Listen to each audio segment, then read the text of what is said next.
जय श्री कृष्णा दोस्तों। मेरे YouTube चैनल पे आप सभी का हार्दिक स्वागत अभिनंदन है।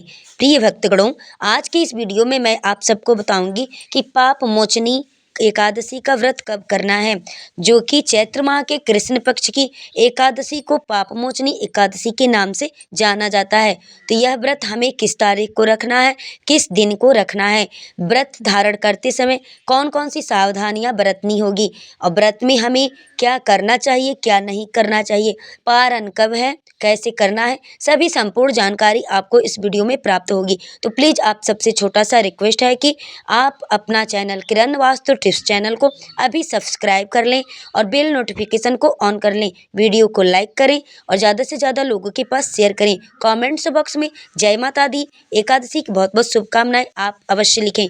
चलिए वीडियो को प्रारंभ करते हैं और सभी एकादशी से जुड़ी महत्वपूर्ण बातों को जानते हैं। प्रिय भक्तगणों, आप सभी को पाप मोचनी एकादशी व्रत की बहुत बहुत शुभकामनाएं। आप सभी के जीवन में माता लक्ष्मी और नारायण जी की कृपा से आप सभी को सभी प्रकार के सुखों की प्राप्ति हो। प्रिय भक्तों, प्रिय मित्रों, प्रत्येक एकादशी व्रत का अपना अपना एक विशेष महत्व होता है।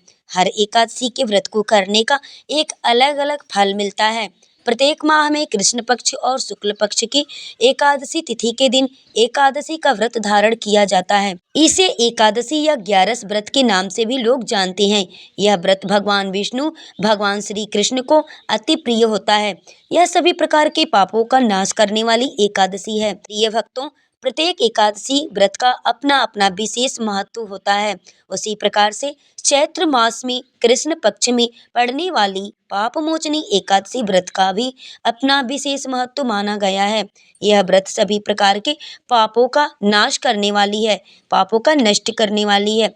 जो भूल चूक में गलती से व्यक्ति से पाप हो जाते हैं, अगर उन पापों से उद्धार होना चाहते हैं तो प्रिय भक्तों, आप सभी को पाप मोचनी एकादशी के व्रत को अवश्य ही धारण करना चाहिए। प्रिय भक्तों, इस एकादशी व्रत की विशेषता यह है कि यदि कोई जीव मृत्यु से पहले दुखी है तो इस एकादशी व्रत का फल यदि आप संकल्प करके उनके कान में कह देते हैं तो वह भी मोक्ष को पा जाता है। इस दिन व्रत को धारण करने से, नियमों का पालन करने से हजारों गौदान करने का पुण्य फल प्राप्त होता है तथा ब्रह्मा हत्या, स्वर्ण चुराने का पाप, शराब, मांस, मदिरा करने का भी जो पाप होता है वह सब नष्ट हो जाता है इस एकादशी के व्रत को करने से, यानी वह खत्म हो जाता है। पत्नी मन का पाप एवं संसार के समस्त पापों को यह पाप मोचनी एकादशी नष्ट कर देती है। इस दिन विशेष प्रकार से भगवान विष्णु, माता लक्ष्मी और भगवान कृष्ण के चतुर्भुजी रूप का पूजन करना चाहिए। आइए भक्तों, जानते हैं पाप मोचनी एकादशी व्रत के शुभ मुहूर्त के बारे में। एकादशी तिथि प्रारंभ होने का समय है 25 मार्च 2025, दिन मंगलवार को सुबह 5:06 से, अर्थात एकादशी तिथि समाप्त होने का समय है 25 मार्च की रात्रि 3:46 पे। एकादशी तिथि की समाप्ति है यानी कि 26 मार्च को सुबह में 3:46 पर एकादशी तिथि समाप्त हो जाएगी। तो सूर्योदय यानी सूर्य व्यापनी एकादशी को ध्यान में रखते हुए, हरिवासर एकादशी को ध्यान में रखते हुए इसके अनुसार सभी भक्तजन 25 मार्च 2025 दिन मंगलवार को एकादशी का व्रत धारण करेंगे। यही व्रत का पारण द्वादशी में हरिवासर के समय समाप्त होने के बाद किया जाता है। तो द्वादशी तिथि की जो समाप्ति है वह 26 मार्च 2025 दिन बुधवार को रात्रि में 1:04 पे द्वादशी तिथि समाप्त हो जाएगी। तो सभी भक्तगण व्रत का पारण 26 मार्च को दोपहर 1:41 से शाम 4:08 तक व्रत के पारण का शुभ समय है, क्योंकि सुबह में ही हरिवासर का समय होगा। पाप मोचनी एकादशी व्रत का पारण, जो कि गौ घृत से, घी से व्रत का पारण है, यह संभव ना हो पाए तो आप जल, फल या तुलसी दल से व्रत का पारण कर सकते हैं।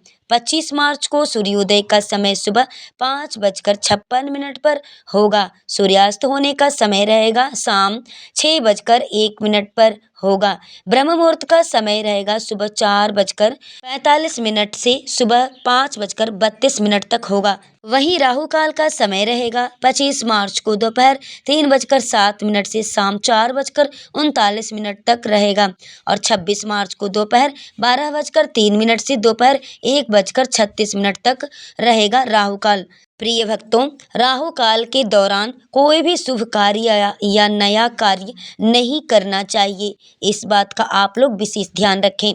एकादशी तिथि के दिन शिव योग रहेगा दोपहर 2:53 से। उसके बाद सिद्धि योग होगा, नक्षत्र श्रवण होगा रात्रि में 3:49 तक। उसके बाद घनिष्ठ नक्षत्र होगा एकादशी तिथि के दिन। पुष्कर योग बन रहा है जो कि सुबह 3:49 से शुरू होकर के अगले दिन सुबह यानी कि 26 मार्च की सुबह 6:01 तक दई पुष्कर योग होगा जो कि बड़ा ही अच्छा रहेगा और बड़ा ही शुभ संयोग रहेगा। इस दिन व्रती को पूरे विधि विधान से व्रत को धारण करना चाहिए और व्रत के नियमों का पालन भी करना चाहिए। गंध पुष्प धूप दीप आदि से भगवान विष्णु की पूजा करनी चाहिए और खास करके इस दिन भगवान को पंचामृत बना करके स्नान करवाना चाहिए। पंचामृत भगवान को चढ़ाना चाहिए और उस पंचामृत को प्रसाद रूप में सभी को ग्रहण भी करना चाहिए। इसमें अनंत पुण्य फलों की प्राप्ति होती है। व्रती को व्रती के दौरान किसी के ऊपर क्रोध नहीं करना चाहिए। अपने मन में किसी के प्रति ईर्ष्या द्वेष का भाव नहीं लाना चाहिए। ब्रह्मचर्य का पालन करना चाहिए। ओम नमो भगवते वासुदेवाय मंत्र का जप करते रहना चाहिए। ध्यान रखें कि भगवान विष्णु की पूजा में भोग में तुलसी दल को अवश्य ही शामिल करें। बिना तुलसी के श्री हरि नारायण विष्णु जी अधूरे होते हैं और उनका भोग भी अधूरा होता है। उस पूजा को वो स्वीकार नहीं करती हैं। तो ध्यान रखें कि एकादशी के दिन तुलसी दल को न तोड़ें। एक दिन पहले आप तुलसी दल को तोड़ करके रख लें, दशमी तिथि में तोड़ के रख लें। और ध्यान रखें कि आपको अमावस्या तिथि या फिर मंगलवार, रविवार और एकादशी के दिन तुलसी पत्र को नहीं तोड़ा जाता है। इस दिन अधिक से अधिक हरे राम हरे कृष्ण कृष्ण कृष्ण हरे राम राम राम हरे हरे हरे कृष्ण इस मंत्र का आप जप करें। श्री कृष्ण गोविंद हरे मुरारी हे नाथ नारायण वासुदेव। इस मंत्र का आप पूरे दिन जप करें और तुलसी माता के पास बैठ कर के इस मंत्र का जप करें। ध्यान रखें कि एकादशी के दिन तुलसी के गमले में या तुलसी माता के क्यारे में जल अर्पित नहीं किया जाता है। एकादशी के दिन माता तुलसी की पूजन नहीं करनी चाहिए। दूर से ही आप धूप दिखा सकते हैं, उनको दीपक रख सकते हैं, प्रणाम कर सकते हैं, माता तुलसी के पास बैठ कर के मंत्र का जप कर सकते हैं। लेकिन ये ध्यान रखें कि एकादशी वाले दिन तुलसी माता की पूजा नहीं करनी चाहिए, क्योंकि श्री हरि नारायण विष्णु जी के लिए माता तुलसी एकादशी का व्रत निर्जला धारण करती हैं। वह भी निर्जला व्रत एकादशी का रखती हैं। इसलिए माता तुलसी में जल को नहीं डाला जाता है एकादशी के दिन। अर्थात पूर्ण भक्ति भाव के साथ व्रत को धारण करना चाहिए।